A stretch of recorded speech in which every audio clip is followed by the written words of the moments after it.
సింహం వారికి కనుక చూసుకున్నట్లయితే మీకు కేతువు రాశిలో ఉంటూ శుక్రుడు వచ్చి కనెక్ట్ అవుతున్నాడు.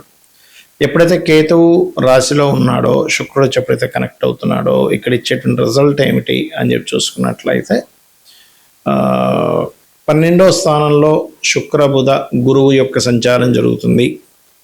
మరియు అదేవిధంగా ఈ గ్రహాలు ఏవైతే ఉన్నాయో ముఖ్యంగా ఈ రాశిలో ఉండే శుక్రకేతువులు కొంత ఆధ్యాత్మికమైన చింతనిస్తూ సప్తమంలో రాహు ఉంటూ అష్టమ శని నడుస్తుంది. అయితే ఆ యొక్క అష్టమ శని ప్రభావం కూడా మీకు తగ్గింది. ఇప్పుడు చెప్పాలంటే గురువు దృష్టి వల్ల దశమ కుజుడు లాభంలో రవి 17వ తేదీ వరకు ఉన్నాడు. 12వ స్థానంలో గురు శుక్ర బుధుల యొక్క సంబంధం కలిగి ఉంది. ఇక ఈ యొక్క గ్రహస్థితిని అనుసరించి మీకు ఎలా ఉండబోతుంది, ఏ దేవత ఆరాధన చేయాలి, ఎటువంటి విషయాల పట్ల మీరు జాగ్రత్తగా ఉండాలి అనేటువంటి అంశాలు చెప్తుంది నేనైనప్పటికీ చెప్పిస్తుంది సాక్షాత్ లలిత అమ్మవారిగా భావిస్తూ ఆ లలితాంబిక అమ్మవారి యొక్క అనుగ్రహం మీకు పరిపూర్ణంగా కలగాలని మనస్ఫూర్తిగా కోరుకుంటూ ఇక్కడ గమనించినట్లయితే రాశిలో ఎప్పుడైతే శుక్రకేతువుల యొక్క సంబంధం ఏర్పడిందో ఇది ఇచ్చేటువంటి రిజల్ట్స్ ఏమిటి అని చెప్పి చూసుకున్నట్లయితే శుక్రకేతువులు ఎప్పుడైతే రాశిలో ఉన్నారో ఇది ప్రధానంగా మీకు కొంచెం చూడండి మనకి కెరియర్ సంబంధించిన విషయంలో ముఖ్యంగా ఈ స్పిరిచువల్ రిలేటెడ్ రంగాలకు సంబంధించిన కెరీర్లో ఉండేటువంటి వారికి అనుకూలత అయితే ఉంటుంది. అందులో ఎటువంటి సందేహం లేదు, గుర్తుపెట్టుకోండి. అలాగే మరొక విషయం ఏంటంటే ఇక్కడ గమనించినట్లయితే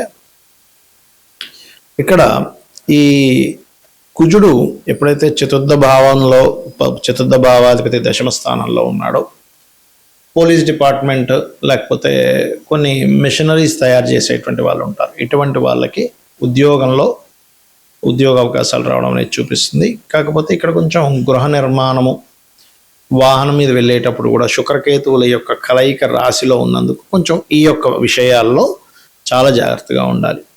వివాహ సంబంధాలు అవి మీకు విదేశీ సంబంధాలు కుదురుతాయి. విదేశీ సంబంధాలే మీకు వెతుక్కోవడం కూడా మంచిది. చెప్పాలంటే కొన్ని నిందలు గతంలో పడినటువంటి నిందలు కొంతవరకు తొలగుతాయి గురువు యొక్క దృష్టి అష్టమ శని మీద ఉన్నందుకు. ఉద్యోగంలో కాస్త గొడవలు స్ట్రెస్ ఎక్కువగా ఉంటుంది. కాకపోతే ఇక్కడ మీరు ఈ శుక్రకేతువులు ఎప్పుడైతే రాశిలో ఉన్నారో ఇది కొద్దిగా మీకు ఆధ్యాత్మిక సంబంధించిన విషయంలో అమ్మవారి ఆరాధన సంబంధించిన విషయంలో అనుకూలత ఏర్పడుతుంది, గుర్తుపెట్టుకోండి. ఇక మీరు నిత్యము చేయవలసినటువంటి దేవత ఆరాధన ఏమిటి అని చెప్పి చూసుకున్నట్లయితే మీరు నిత్యము కూడా గుర్తుపెట్టుకోండి, ఏదైతే మీరు చేస్తూ ఉంటారో అంటే రెగ్యులర్గా చేసేటువంటి యాక్టివిటీస్ ఏవైతే ఉంటాయో అందులో కొంతవరకు కొన్ని ఆటంకాలు కలుగుతున్నప్పటికీ లక్ష్మీ గణపతిని ఉదయం నిద్రలేచిన వెంటనే కనుక ఆరాధన చేసుకున్నట్లయితే మీకు అన్ని విధాలా బాగుండడం జరుగుతుంది. జ్యోతిష్శాస్త్రంలో గ్రహాలు ఒక్కొక్క గ్రహానికి ఒక్కొక్క పోర్ట్ఫోలియో ఉంటుంది, ఒక్కొక్క తత్వం ఉంటుంది.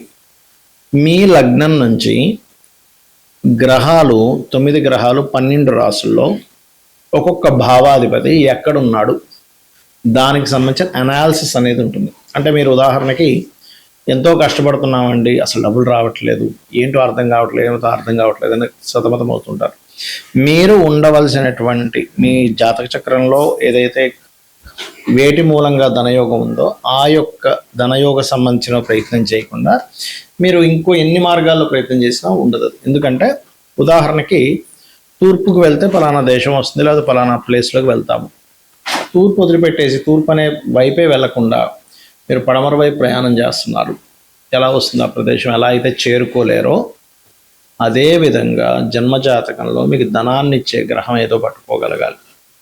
ఏ మార్గంలో ధనం ఉంది, మిమ్మల్ని మీరు ప్రమోట్ చేసుకోవడం ద్వారా, ఇప్పుడు సినిమా యాక్టర్స్ ఉంటారు, మిమ్మల్ని మీరు ప్రమోట్ చేసుకోవడం ద్వారా ధనయోగం అన్నమాట అది. అలా కాకుండా కొంతమంది చిట్ ఫండ్స్ నడుపుతూ ఉంటారు, లేదా కుటుంబ సభ్యులు అందరూ కలిసి చేసేటువంటి పనులు కొన్ని ఉంటాయి, అందరూ కుటుంబ సభ్యులే అందులో పార్ట్నర్స్ అవుతూ ఉంటారు. ఆ రకంగా ఉందా?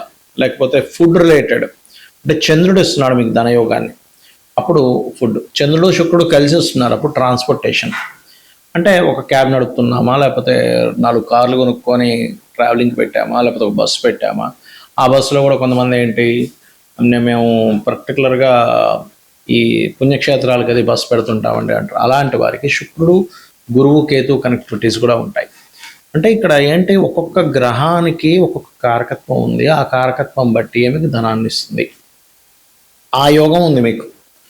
మీకు పలానా బ్యాంకులో అకౌంట్ ఉన్నప్పుడు, పలానా చెక్ బుక్ ఉన్నప్పుడు ఆ చెక్ బుక్ ఆ బ్యాంకులోనే ఎలా చెల్లుతుందో, మీకున్నటువంటి యోగము వలన ఎందులో అయితే యోగం ఉందో అందులోనే వస్తుంది. మరి మీరు అనొచ్చు ఏమండి, కొంతమందికి రకరకాల మార్గాల్లో వస్తుంది అంటే మల్టిపుల్ ధన యోగ అంటారు దాన్ని. అంటే మీ ధనాధిపతి ద్విస్వభావ రాశుల్లో ఉండడం, రకరకాల గ్రహాలతో కలిసి ఉండడం వల్ల మల్టిపుల్ ధన యోగం ఉంటుంది. కొంతమందికి 1-2 వాటిలోనే డబ్బులు వస్తాయి. కొంతమందికి ఒక 50 సక్సెస్ అయినా 51 దగ్గర ఇబ్బంది పడతారు. ఎందుకంటే ఆ మాటి మూలంగా ధనయోగం లేదు. మరియు ఆ సమయంలో పర్టికులర్గా ఆ యొక్క వ్యాపారాలు చేయడం మూలంగా వాళ్ళకి ధనహీనత యోగం ఏర్పడింది. దానివల్ల ఇబ్బంది పడడం ఇవన్నీ కూడా ఉంటాయి.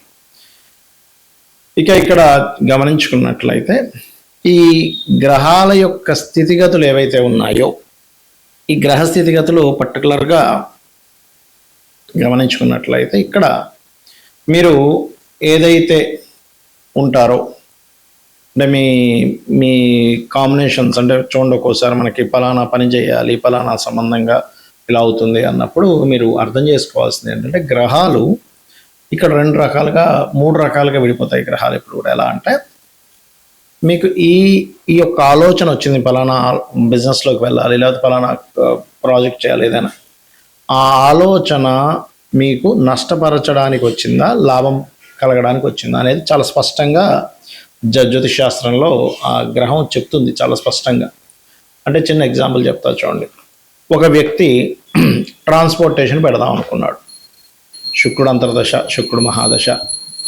అవునండి, శుక్రుడు కాబట్టి వాహనాలు కాబట్టి నాకు ఆలోచన వచ్చింది, నేను సక్సెస్ అయిపోతానా? కాదు. ఆ శుక్రుడు ఎలా ఉన్నాడు కండిషన్, శుక్రుడి యొక్క కండిషన్ బాగుందనుకోండి, నిజంగానే మీకు అందులో లక్షలు కోట్లు సంపాదిస్తారు. అదే శుక్రుడి కండిషన్ బాగోపోతే ఆలోచన ఇస్తాడు కానీ నష్టాన్ని ఇస్తాడు. ఇది పట్టుకోగలగాలి.